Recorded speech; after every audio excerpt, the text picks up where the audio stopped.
আসসালামু আলাইকুম, welcome to our word of the day সেশনে। যদিও word of the day session নাম, কিন্তু আমরা একটা ওয়ার্ড শিখবো না। এই সেশনগুলোতে আমরা যেটা করব সেটি হচ্ছে বিভিন্ন ডিকশনারিতে তারা যে ওয়ার্ড অফ দ্য ডে দিয়ে থাকে সেই ওয়ার্ড অফ দ্য ডেটাকে নিয়ে আমরা আলোচনা করব এবং সেগুলো থেকে আমরা শেখার চেষ্টা করব। Welcome to hour this new episode. আজ 23 সেপ্টেম্বর। আজ যে ওয়ার্ড অফ দ্য ডেগুলো ছিল বিভিন্ন ডিকশনারিতে, তার মধ্যে আমরা শুরু করব ম্যারিয়াম ওয়েবস্টারের যে ওয়ার্ডটি ছিল সে ওয়ার্ডটি দিয়ে। ম্যারিয়াম ওয়েবস্টার যে ওয়ার্ডটি ছিল সেটি একটি অ্যাডজেক্টিভ ছিল এবং সেই অ্যাডজেক্টিভটি ছিল টেনেব্রাস।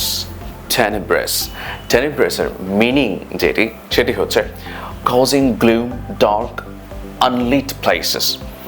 Causing gloom means that is tenebrous can be used as adjective of gloomy. So gloomy যেটা সেটা টেনেব্রাস। তো টেনেব্রাস গ্লুমি ব্যাপারটা যেমন থাকে, একটু অন্ধকার স্যাঁতস্যাঁতে ভাব থাকতে পারে, ঠিক তেমনি ডার্ক এবং আনলিট কোনো প্লেসকে আপনি ইচ্ছে করলে টেনেব্রাস ইউজ করতে পারেন। Very interesting and very new word to us. Tenebrous একটা এক্সাম্পল দেখলে, a tenebrous a night with no moon. Moon ছাড়া একটি টেনেব্রাস নাইট, টেনেব্রাস মানে ডার্ক বলতে পারেন, আপনি বলতে পারেন যে একটু গ্লুমি নাইট, এমনটি বোঝানোর জন্য আপনি টেনেব্রাস ইউজ করতে পারছেন। কেউ কোথাও নেই, একটু ভীতিকর লাগতে পারে আপনার কাছে এটি, তো আপনি এটাকে টেনেব্রাস ওয়ার্ড ইউজ করতে পারেন। নতুন শব্দ টেনেব্রাস পেয়েছি আমরা ম্যারিয়াম ওয়েবস্টার থেকে। এরপর আমরা যেটা নিয়ে আলোচনা করবো সেটি হচ্ছে কেমব্রিজ ইউনিভার্সিটি ডিকশনারির ওয়ার্ড অফ দ্য ডে। এই ওয়ার্ড অফ দ্য ডেতে আমরা পেয়েছি ফুললি ফ্লেজড। এই ওয়ার্ড অফ দ্য ডে তারা ইউজ করেছে। ফুললি ফ্লেজড মানে হচ্ছে কোনো কিছু পুরো দস্তুর পুরোদমে, এটি বোঝানোর জন্য। Completely developed or trend. Completely developed or trend, পরিপূর্ণভাবে বা ডেভেলপড হয়েছে এমন কিছুকে আমরা বলি ফুললি ফ্লেজড।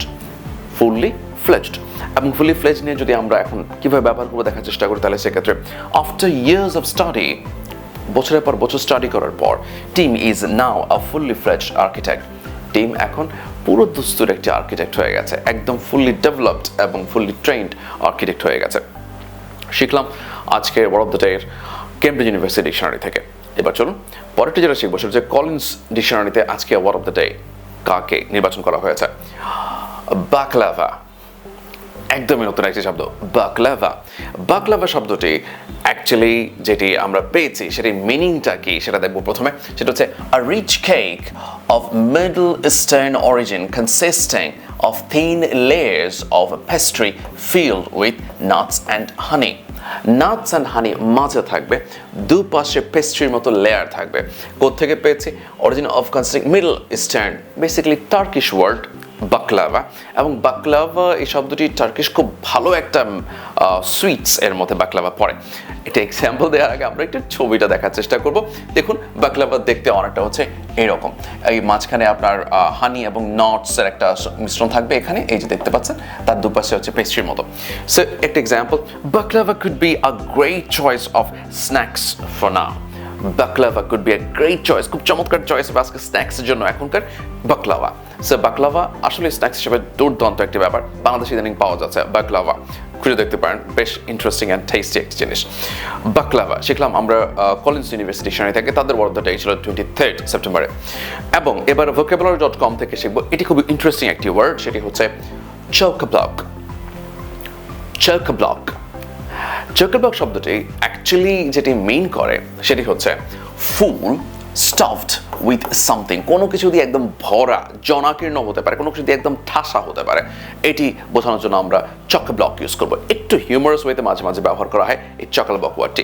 চলুন এছাড়া ওয়ার্ডটি একটা এক্সাম্পল দেখতে পাই যদি আমরা। Cities are chockablocked with people.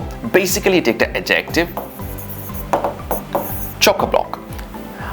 সিটিজ are chockablock with people, কোনো কিছু নিয়ে একদম স্টাফ হয়ে গেছে, ভিড়ের জনাকীর্ণ হয়ে গেছে, বোঝানোর জন্য চকোব্লক বলবো। This room is chockablock with furniture. Furniture নিয়ে এই রুমটা চকোব্লক হয়ে গেছে। চকোব্লক মানে হচ্ছে একদম ঠাসাঠাসি অবস্থা, এটি বোঝানোর জন্য আমরা চকোব্লক ইউজ করবো। Very new word, very interesting, use করতে পারেন এখন থেকে নতুন করে, অ্যাডজেক্টিভ হিসেবে ব্যবহার করা হয় চকোব্লক। vocabulary.com থেকে আমরা এর সোর্স করেছি আজকের ওয়ার্ড অফ দ্য ডে। আসুন এবার নতুন একটি জিনিস যেটি আমাদের এখানে নতুন একটি সংযোজন করব আমরা, সেটি হচ্ছে লার্নিং উইথ শাহানের সাথে phrase of the day. Phrase of the day অথবা এক্সপ্রেশন অফ দ্য ডে এর মধ্যে আমরা ওয়ার্ড নয়, আমরা কোনো একটা এক্সপ্রেশন অথবা ফ্রেজকে নিয়ে আসবো যেটা আমরা নতুন করে শেখার ক্ষেত্রে আমাদেরকে হেল্প করবে। Give or take. Give or take আমরা কোথায় ব্যবহার করে থাকি? গিভ অর টেক ব্যবহার করার জন্য আমরা একটা এক্সাম্পল দেখার আগে আমরা কোথায় ব্যবহার করি সেটা আগে জানবো। We use this expression to give an approximate number. একটা অ্যাপ্রক্সিমেট নাম্বার জন্য আমরা মাঝে মাঝে অলমোস্ট অ্যাপ্রক্সিমেটলি ওয়ার্ডটা ইউজ করি না, ঠিক সেই ক্ষেত্রে আমরা ইউজ করতে পারবো গিভ অর টেক। অ্যাপ্রক্সিমেট তো অনেক ইউজ করলেন, এবার গিভ অর টেক ইউজ করে দেখুন। এক্সাম্পল যদি দেখার চেষ্টা করি তাহলে সেক্ষেত্রে there were 500 at the conference. 500 people বোঝা যাচ্ছে, 500 আপনি ইচ্ছা করলে পিপল ইউজ করতে পারেন। There were 500 at the conference, give or take. তার মানে হচ্ছে কম বেশি। আমরা বেসিক্যালি এই গিভ অর টেকটা আমরা কম বেশি অর্থে ব্যবহার করতে পারি এবং তার পাশাপাশি আপনি ইচ্ছে করলে অন্যভাবে এক্সপ্রেস করতে পারেন। মানে আপনি ইনঅ্যাকুরেসিটা কতটুকু ইনঅ্যাকুরেসি হবে তা গিভ অর টেকের পরেও আপনি ব্যবহার করতে পারেন। দেয়ার উইল বি 500 টাকা in my pocket, give or take 10-15। তার মানে হচ্ছে কম বেশি 10-15, এটাও আপনি ব্যবহার করতে পারেন। আবার এটার মধ্যে ইউজ করতে পারতাম, আমরা বলতে পারতাম there were 500 people at the conference, give or take a few, আপনি বলতে পারতেন আরও কিছু কম বেশি, আরও কিছু গিভ অর টেক 10-15, 10-20 জন, গিভ অর টেক 50-100, মানে 50-100 জন কম হতে পারে। এটা বলার জন্য আপনি গিভ অর টেক ইউজ করতে পারেন। খুবই চমৎকার একটা ব্যবহার, এখন থেকে ব্যবহার করুন। আপনার ইংরেজিকে আরও চমৎকার করার জন্য আপনি আমাদের সঙ্গে যুক্ত থাকতে পারেন লার্নিং উইথ শাহানের সাথে, এবং আপনি আমাদের বিভিন্ন কোর্সের সাথে যুক্ত হতে পারেন ভোকাবুলারি ওয়ার্কশপে, অসাধারণ একটি ওয়ার্কশপ, এবং এর পাশাপাশি অন্যান্য যে free hand writing, BCS return এবং নিউজ পেপার অ্যানালাইসিসের মতো অসাধারণ যে কোর্সগুলো রয়েছে সেগুলোর সঙ্গে যুক্ত থেকে আমাদের সঙ্গে আরও স্মার্ট ওয়েতে ইংরেজি শিখতে পারেন। আর যদি আমাদের ভিডিওটি ভালো লেগে থাকে সাপোর্ট করুন, লাইক এবং শেয়ার করে সাবস্ক্রাইব করুন, এবং অবশ্যই বেল আইকনটি টিপতে ভুলবেন না, কারণ যখনই আমরা নতুন ভিডিও দিচ্ছি তখনই আপনি শিখতে পারছেন এবং তখনই আমাদের সঙ্গে থাকতে পারছেন। Thank you for staying with us, stay connected, stay learn.